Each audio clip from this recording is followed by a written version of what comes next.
শুভ সন্ধিয়া বন্ধু বান্ধৱীসকল, ধৰ্ম সভাৰ আন এটি ভিডিঅ'লৈ আপোনালোকক মই স্বাগতম জনাইছোঁ। আৰু এতিয়া আছে বন্তি প্ৰজ্বলন।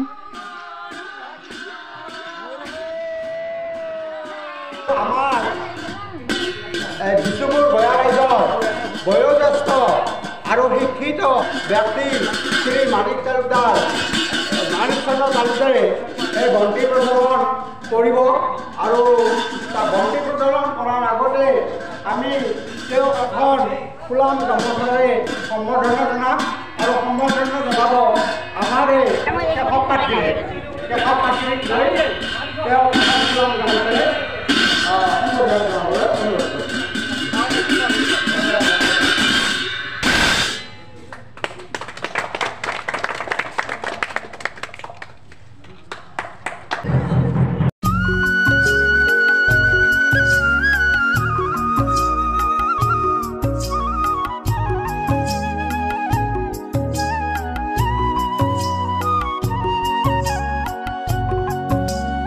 আৰু এয়া আটাইয়ে বন্তি প্ৰজ্বলন কৰি আছে।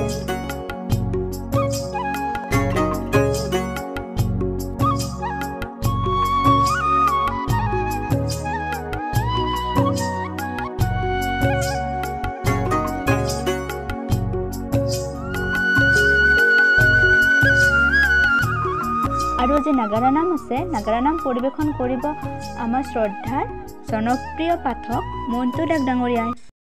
হয়, আজি আমাৰ মাজত উপস্থিত আছে আমাৰ শ্ৰদ্ধাৰ পাঠক মন্টু দাস। স্বাগতম জনাইছোঁ আপোনাক। হয়, আপুনি যাত্ৰাটো কেতিয়াৰ পৰা আৰম্ভ কৰিছিলে? মই নাগাৰামৰ যাত্ৰা 1996 চনৰ পৰা কৰিছিলোঁ আৰু এতিয়ালৈকে নাম পৰিৱেশন কৰি আহিছোঁ ৰাইজৰ মাজত। এইখিনি মোৰ যাত্ৰা আছিলে নামৰ। আৰু কেতিয়াবা ইয়াৰে আমাৰ আহিছিলে নেকি? হয়, ইয়াতে মই গাইছোঁ। ইয়াত মামাঘাট সত্ৰ যে আছে, সেই সত্ৰটো যোৱা বছৰ নাম পৰিৱেশন কৰি গৈছোঁ। আৰু ইয়াৰ মানে পাঠশালাৰ কেন্দুগুৰি কৈ কয় নেকি, এইখিনি কেন্দুগুৰিটো মই নাম পৰিৱেশন কৰিছোঁ। বিভিন্ন ঠাইত এইখিনিত নাম পৰিৱেশন কৰিছোঁ। আজি আপোনালোকৰ বিষ্ণুপুৰ এই ঠাইখিনিত নাম পৰিৱেশন কৰিব আহিছোঁ। আপোনালোকৰ আশীৰ্বাদ পালে নিশ্চয় আমি আগবাঢ়ি যাব পাৰিম বুলি আশা ৰাখিছোঁ। খুবেই ভাল লাগিছে। এতিয়া আমি নাম আৰম্ভ কৰা নাই বাৰু, আমি নাম আৰম্ভ কৰিম আৰু কিছু সময়ৰ পিছতে। গতিকে নিশ্চয় ভাল লাগিছে। আমি আহি পোৱাৰ লগে লগে যিখিনি আপোনালোকৰ আমাৰ যিখিনি সম্বোধন কৰিলে খুব ভাল লাগিলে। অনাগত দিনত এই মানে অনুষ্ঠানটিৰ উজ্জ্বল ভৱিষ্যত কামনা কৰিছোঁ। আৰু আমাৰ ফালৰ পৰা আপোনালোকে ধন্যবাদ থাকিল আৰু শুভকামনা জনালোঁ। ধন্যবাদ। তেখেতক বৰণ কৰিবলৈ লৈছোঁ আৰু বৰণ কৰিব এই অনুষ্ঠানৰ লগত সক্ৰিয়ভাৱে জড়িত হৈ আছে সীমান্ত বাহিনী।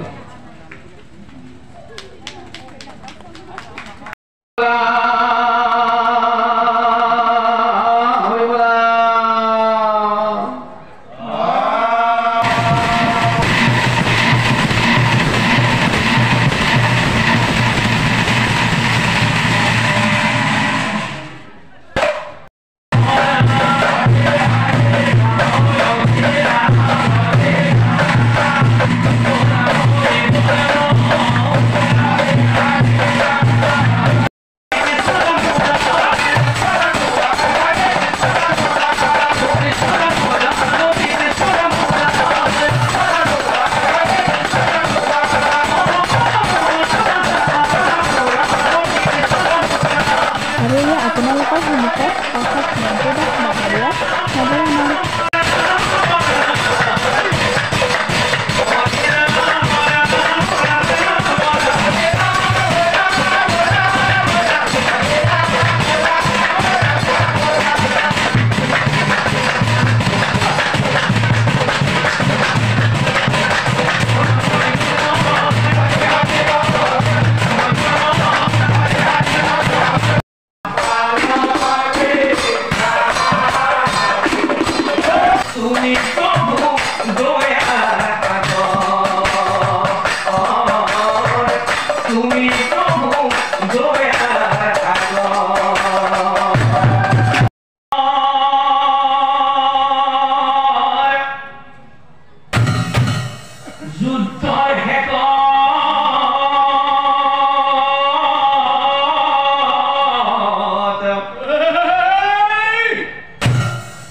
Hita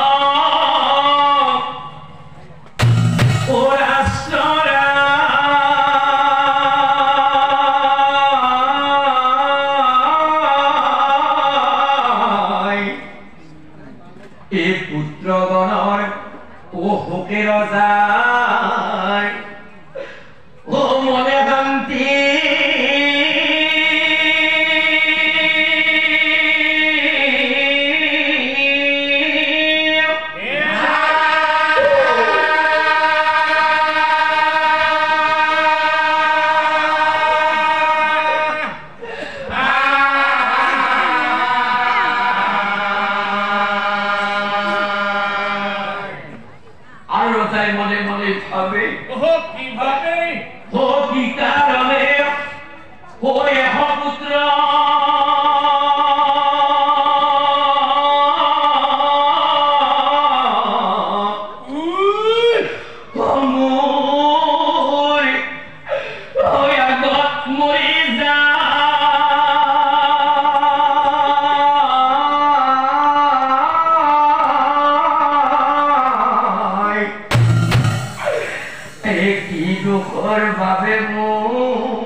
বুঝাই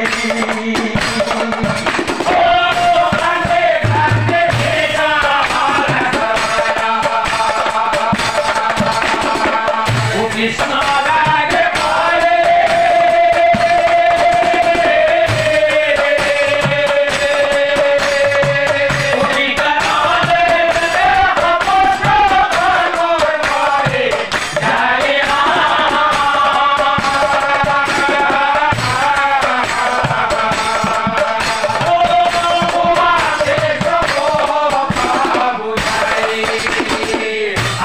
কৃষ্ণ আৰ মই এই জন্মৰ পৰাই ও কৃষ্ণ মই অন্ধ হৈ যাওঁ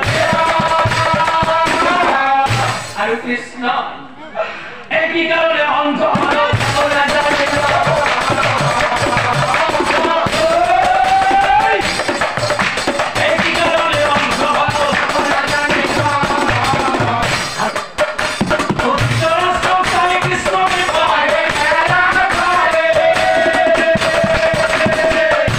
প্ৰভু কৃষ্ণই ৰজা ধৃতৰাষ্ট্ৰক চাই কৈছিল হে ৰজা ধৃতৰাষ্ট্ৰ কিয় মই তুমি জন্মতে অন্ধ হৈ পৃথিৱীত জন্ম লৈছিলা আৰু কি কাৰণে তোমাৰ সেই এশ পুত্ৰ সেই কুৰুক্ষেত্ৰৰ যুদ্ধত ভীমৰ হাতত এটি এটি কৰি নিধন হৈছিল আৰু এই সকলোবোৰ কথা মই তোমাক কৈ যাম আৰু তুমি ভালদৰে শুনি যাবা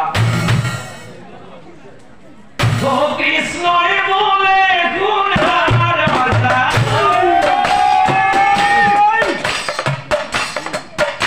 ও ধৃতৰাষ্ট্ৰ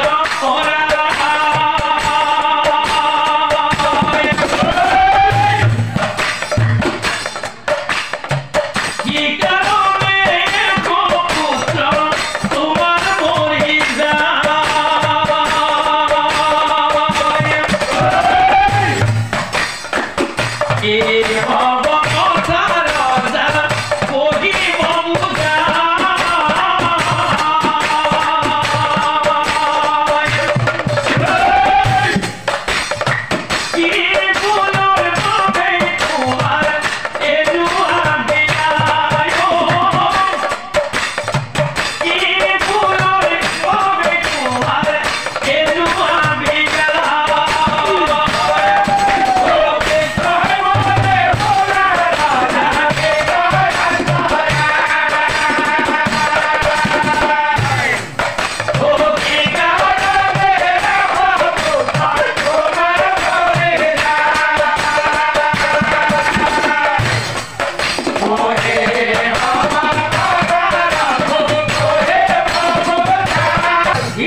জন্মতে অন্ধ হৈ পৃথিৱীত জন্ম লৈছিলা আৰু কিয় বাৰু তোমাৰ এশ পুত্ৰ সেই কুৰুক্ষেত্ৰৰ যুদ্ধত তোমাৰ চকুৰ সন্মুখতে এটি এটি কৰি নিধন হৈ যমৰ ঘৰলৈ গুচি গ'ল এই সকলোবোৰ কথা মই তোমাক কম আৰু তুমি ভালদৰে আজি শুনি যাবা পূৰ্বৰ জন্ম আৰু তুমি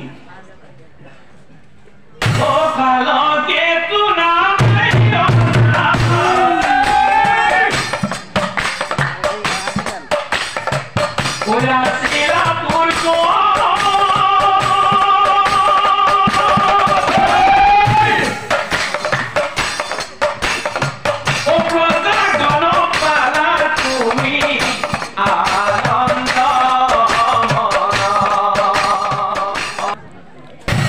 মৃগ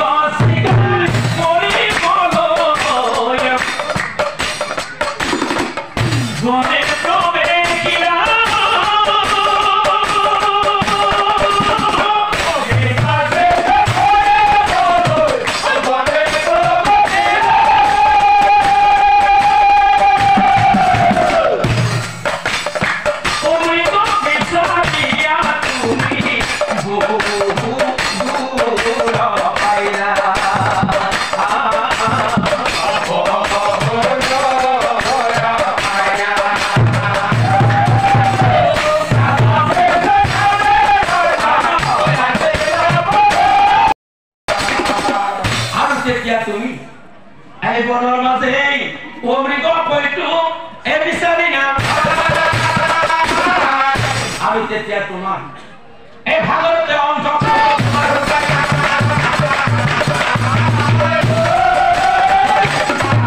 আৰু তেতিয়া তুমি ভাগৰতে এক বৃক্ষৰ তলে গৈ পৰিশ্ৰম লওঁ তাৰ পাছে হুৰাৰ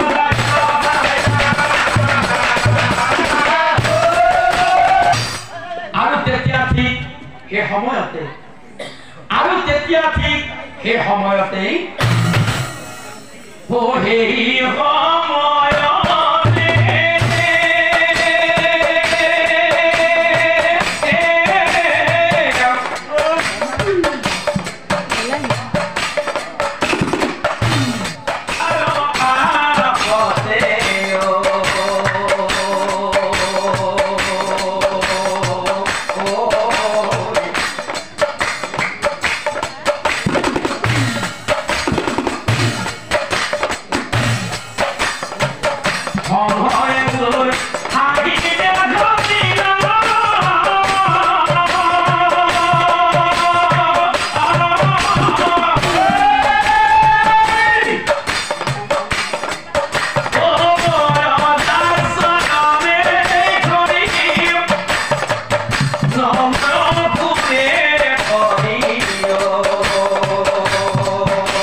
মহাৰাজ ও হে হি মনৰ মাজে আলিয়াতো ও মন হৈ আছে বলা আমি হৰো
ধন্য ৰাজহংস তোমাৰ দুজন মহাধন্য ৰাজহংস প্ৰণাম কৰি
তোমাৰে কুষ্ঠৰোগ ভাল হ'ব কিন্তু কেনেকৈ জানা কেনেকৈ সংসাৰ মাংস খালে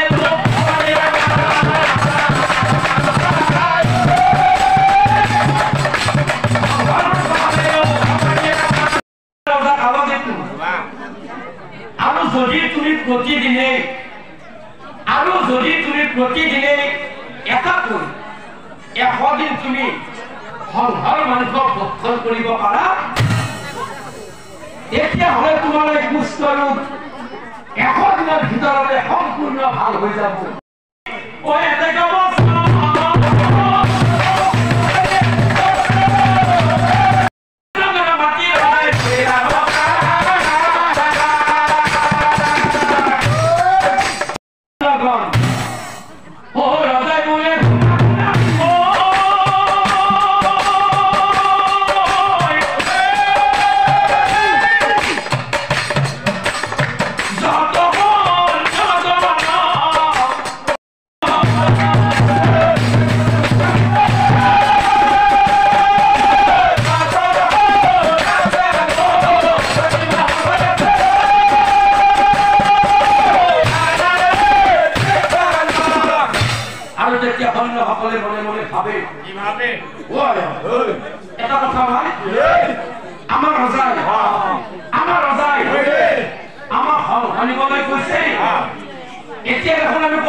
এই কথাটো কিন্তু আমি ৰজাৰ আগত ক'বই লাগিব এই সংসাৰৰ পৰা গণ্য নহয় মহাৰাজ হব কথা ৰজা আমি আপোনাৰ বাবে কতো সংঘ বিচাৰিয়েই নাপালো মহাৰাজ আমি আপোনাৰ বাবে কতো সংঘ বিচাৰিয়েই নাপালো এই কথা শুনি কালত এইটোৰ এই মহাচিন্তা এই কি উপায় কৰে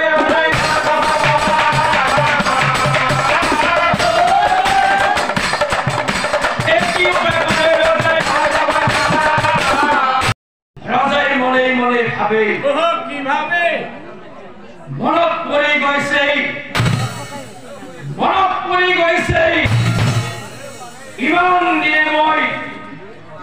ইমান দিনে মই সেই বন্ধু সংঘৰ কথা মতেই তেওঁলোকৰ এশ পোৱালীক মই আজিও চোৱা চিতা কৰি আছো যদি মই বন্ধু সংঘৰ সেই এশ পোৱালী প্ৰতিদিনে মই এটাকৈ 100 দিন ভক্ষণ কৰি যাওঁ তেতিয়াহ'লে দেখোন মোৰ এই কুষ্ঠ ৰোগ 100 দিনৰ ভিতৰতে সম্পূৰ্ণ ভাল হৈ যাব এই ৰোগতকৈ বন্ধু কেতিয়াও ডাঙৰ হ'ব নোৱাৰে মোৰ এই ৰোগতকৈ বন্ধু কেতিয়াও ডাঙৰ হ'ব নোৱাৰে এই হেন ভাবি ৰজাই বাছে সিদ্ধান্ত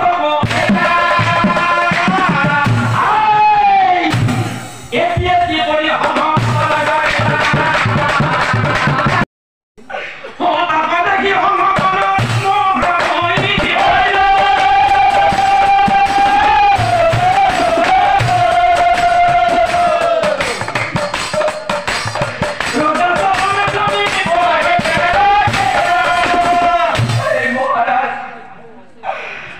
তুমি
মাৰা ধৰি ধৰি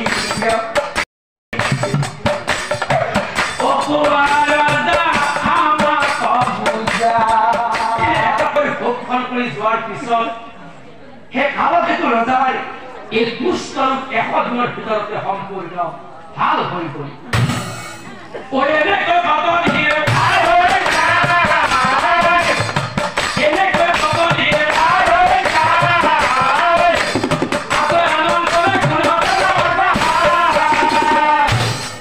আৰু যে ৰাজসংঘ হয় তেওঁলোকৰ 100 পোৱালীক সেই ৰজাই থৈ ভ্ৰমণলৈ গৈছিল আৰু সেই ৰাজসংঘই ভ্ৰমণ শেষ কৰিবাৰ কি কৰিলে ও ভুৰিয়া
আৰু মই কি কৰিলো জানা কি কৰিলে তোমাৰ হে তোমাৰ পুত্ৰ মই কৰি বাবা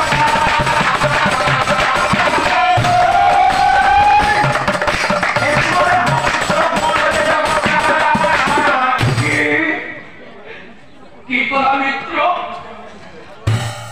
তুমি আমাৰ পুত্ৰ ভক্ষণ কৰিলা কিয় মিত্ৰ কিয় তুমি আমাক জগতে কৰি তুমি আমাৰ সন্তানক ভক্ষণ কৰিলা কিয় তুমি আমাক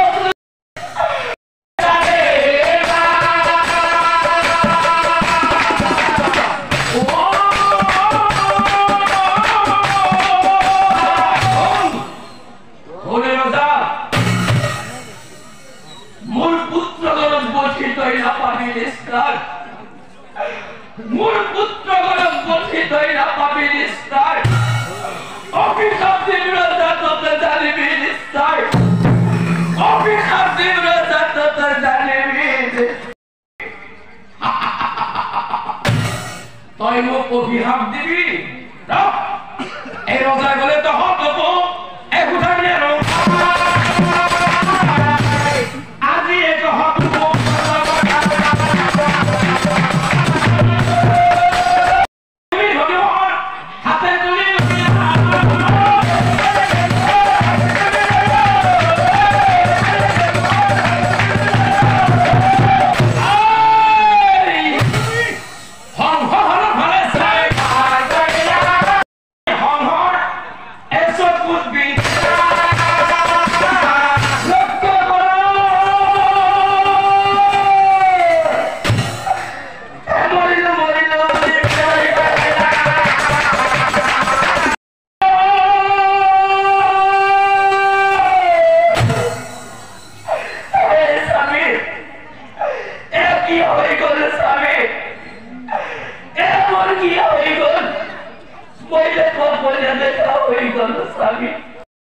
মোৰ মৃত্যুৰ আগ মুহূৰ্তত মই তোমাক দেখা নাপাম স্বামী মোৰ মৃত্যুৰ আগ মুহূৰ্তত মই তোমাক দেখা নাপাম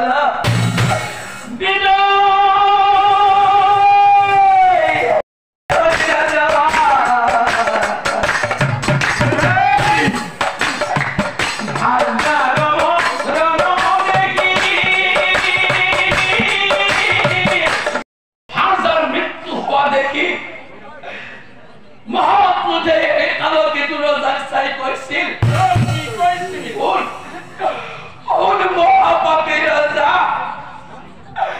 যেনেকৈ তই মোৰ ভাৰজাক অন্ধ কৰি জমৰ ঘৰলৈ পঠালি যেনেকৈ তই মোৰ এই ভাৰজাক অন্ধ কৰি জমৰ ঘৰলৈ পঠালি আৰু মই তোক অভিশাপ দিলো ৰজা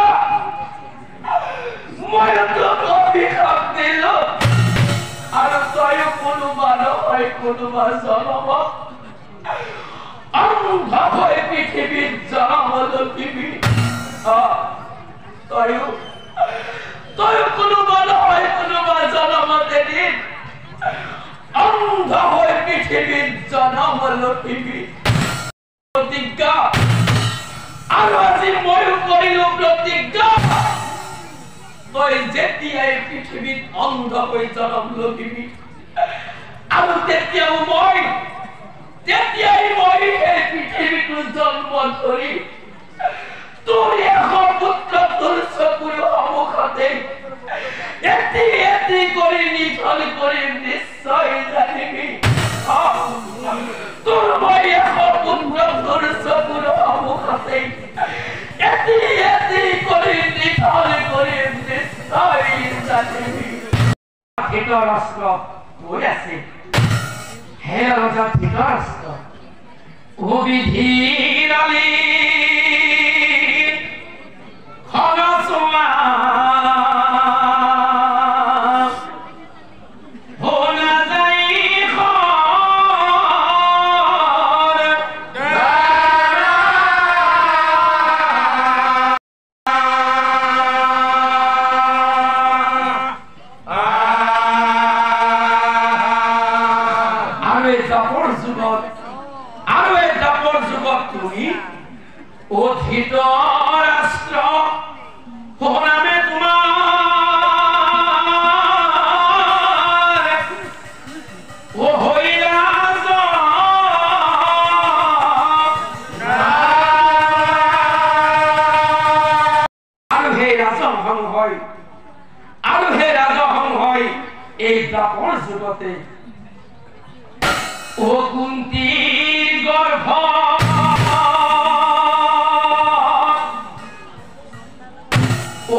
যেতিয়া তোমাৰ মাতৃয়ে ব্যাসদেৱৰ ওচৰত সন্তান বিচাৰি গৈছিল আৰু তেতিয়া সেই ব্যাসদেৱৰ ৰূপ দেখাৰ লগে লগে সংগমৰ সময়ত তোমাৰ মাতৃয়ে চকু মুদি দিছিল আৰু সেই মাতৃৰ দুখতো তুমি জন্মতে অন্ধ হৈ পৃথিৱীত জন্ম লভিলা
গাইজ আজিৰ ভিডিঅ' এইখিনিয়ে আছিল যদি ভিডিঅ'টো ভাল লাগিলে এটা লাইক কৰিব এটা কমেণ্ট কৰিব আৰু যিসকল ব্যক্তিয়ে মোৰ চেনেলটো ছাবস্ক্ৰাইব কৰা নাই তেওঁলোকে ছাবস্ক্ৰাইব কৰিলে ধন্যবাদ।